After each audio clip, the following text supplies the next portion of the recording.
মাছটা নুন হলুদ দিয়ে ভেজে রেখেছিলাম, ভাজলাম, দিয়ে তুলে রাখলাম।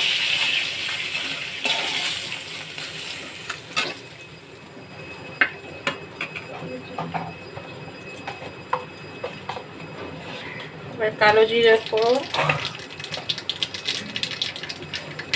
আর কাঁচা লঙ্কা, টমেটো আর পেঁয়াজ ভাজিয়ে দেবো।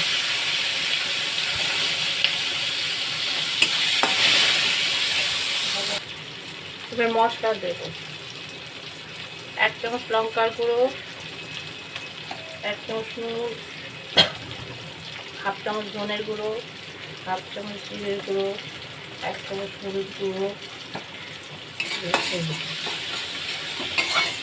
একটু অল্প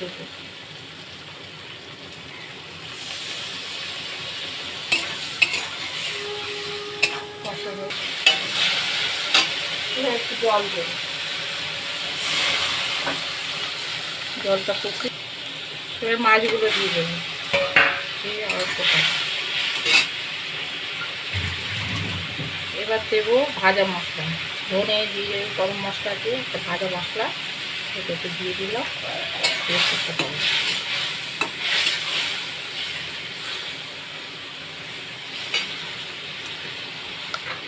রেডি হয়ে গেলে আমার মাছের ঝাল। তো এটাকে নামিয়ে নেবো।